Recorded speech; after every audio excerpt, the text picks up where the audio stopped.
बिस्मिल्लाहिर्रहमानिर्रहीम। मैं हूं मलिक मोहम्मद अली। प्रोग्राम बात से बात मलिक मोहम्मद अली के साथ। बानी तहरीक इंसाफ ने ईद उल फितर के बाद फिर तहरीक चलाने का ऐलान कर दिया है और इस हवाले से उन्होंने 2 रुकनी कमेटी भी तश्कील दे दी है। और आज के प्रोग्राम में हम आपको बताएंगे, क्या ईद उल फितर के बाद होने वाले एहतजाज में तहरीक इंसाफ कामयाब हो जाएगी? इस बारे में तफसील से आपको आगाह करेंगे।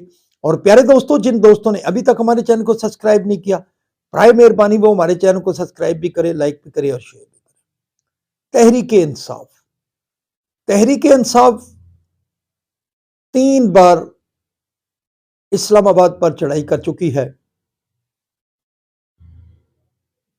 बंदे भी काफी आए, लेकिन कोई भी एहतजाज कामयाबी की मंजिल की तरफ ना जा सका। और इसमें ज्यादातर बात जो सामने आती है वो तहरीक इंसाफ के कुछ अंदरूनी इख्तलाफात भी होते हैं, जो बानी तहरीक इंसाफ के अडयाला जेल में कैद होने की वजह से पैदा होते हैं।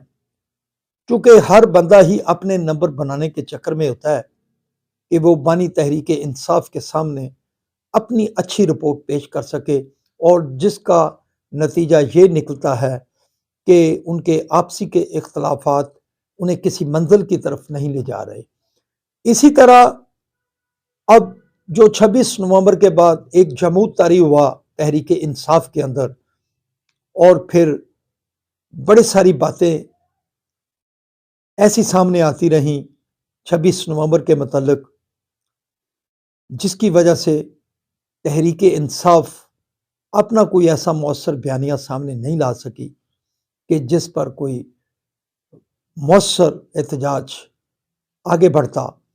बल्कि तहरीक इंसाफ के 8 फरवरी के इलेक्शन के बाद जितने भी एहतजाज हुए हैं, उसमें पंजाब के अंदर तहरीक इंसाफ के रहनुमा भी मौजूद हैं, उसका वोट बैंक भी मौजूद है, उसके MNAs MPAs भी मौजूद हैं, और ऐसे MNAs MPAs भी मौजूद हैं जो कहते हैं कि वो फार्म 47 की वजह से हारे जो उम्मीदवार थे। हमारा कहने का मतलब कि वो कौमी असम्बली या सूबाई असम्बली के उम्मीदवार ऐसे भी थे जो कहते हैं कि वो जीते हुए थे लेकिन उन्हें हरा दिया गया, वो भी मौजूद हैं।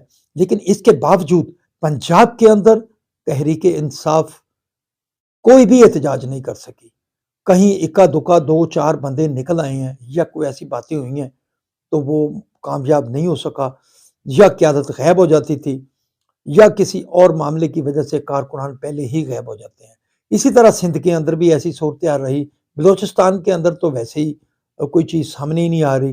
कराची जो एक बड़ा मेन स्ट्रीम शहर था तहरीक इंसाफ के हवाले से, और तहरीक इंसाफ अब भी कहती है कि वो MQM से जीते थे और MQM हारी थी, या पीपल्स पार्टी भी हारी थी, वो जीते थे, लेकिन कराची के अंदर भी ऐसी कोई बात नहीं। तो क्या इन हालात में, इन सूरत हाल के अंदर तहरीक इंसाफ ईद उल फितर के बाद अपना एहतजाज मौसर करने में कामयाब होगी? बानी तहरीक इंसाफ ने तो असद कैसर और उमर अयूब की क़यादत में कमेटी एक तश्कील दे दी है, जो मुज़ाकराती कमेटी भी है, टास्क फोर्स के हवाले से वो बातचीत करेगी। बहरहाल अगर तहरीक इंसाफ ईद उल फितर के बाद एहतजाज करने में कामयाब होती है तो ये उसकी बड़ी कामयाबी समझी जाएगी। सलाम पाकिस्तान, सलाम ओवरसीज़, अल्लाह हाफ़िज़।